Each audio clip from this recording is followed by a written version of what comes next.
launched a harpoon without tying the rope off. I'll tie it off. I have several ropes. Ribbed ropes, pre-lubed ropes. Okay, reel it in, Skipper. I got a whole lot of confidence. You gotta try things to know what you want. There's a diversity of options. You've got your lefties, your righties, your straight shooters, your curvatures. Cool. I'll just be at Hometown Buffet sampling the local beef. Margaret. Oh my gosh, what a thrill. Jeff in Las Vegas. Good afternoon. How are you? I'm doing great. I'm such a fan of yours. This is such a great thrill. Thank you. Thank you. It's wonderful. Well, thanks for joining me today to talk about sex appeal. Man, it was Yes. funny, funny, funny. Thank you. This coming of age comedy streaming on Hulu. It was very frank and honest portrayal. It reminded me of John Hughes. It really did. Yes. It's like kind of like the new sort of reimagining of the teen sex comedy, which I think is like also like a coming of age story. John Hughes and also like a lot of 80s movies were focused on that, but very much from a very male perspective. And so this I think is really innovative and really fun and from a feminist queer point of view, and I loved it. Yeah, and working with Mika Abdallah, she had great timing. I mean, she spoke so fast, and I was just listening to the beats she took and everything. I mean, she's really good at comedy. She's a really incredible talent and just so hilarious and so beautiful and just really, I mean, what an amazing actor to take on such an interesting role. You know, it's very difficult to sort of play that incredibly intelligent, incredibly witty, but also kind of in this unknown territory of exploration where she's just like, oh, I can't really approach this scientifically. This is so much more than she even knows what to do with. So it's great. Yeah, she's an overachiever. Even though she has beauty and brains, she doesn't have any social skills. She doesn't know how to be fun. She doesn't know how to interact with people. So I love that's a learning experience for her, that she needs to be herself sometimes and be a kid. Right. And it's about like the experience of not knowing everything, which is really hard for somebody who's used to knowing it all. And you play one of many moms to Avery, Ma Deb. And I just thought you guys were just at great timing with, I love Fortune in this. She was hysterical, and Rebecca. So I just thought you guys all just, when you got together, was there any improv in that? Because it seemed like you guys were sometimes just did something on your own. Well, the script is really written in a way that it's very natural. And so it felt like that in a lot of ways. Also, I have a long working relationship with Fortune and Rebecca.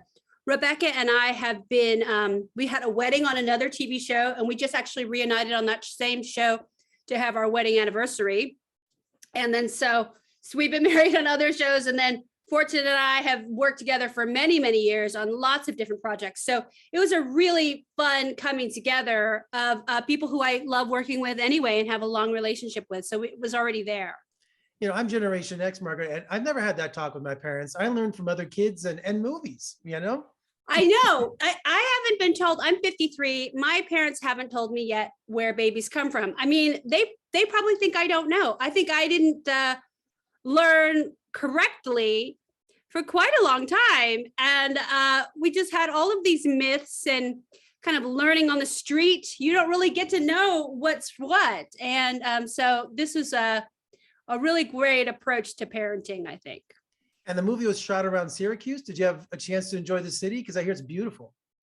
It was beautiful. We actually shot it in the middle of winter, and it was like, during the pandemic. So essentially we were pretty much locked down on our set.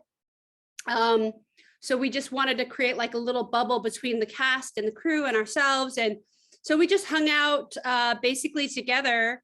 Not really out anywhere because we just couldn't. And how have you been doing during the pandemic? Are you getting your comedy tour back up, or how are things shaping up for the comedy world? I was hopefully like going to be able to go this month, but unfortunately those dates were postponed due to Omicron. But I was out last year from the summer on doing quite a lot of shows and also filming different things in different places.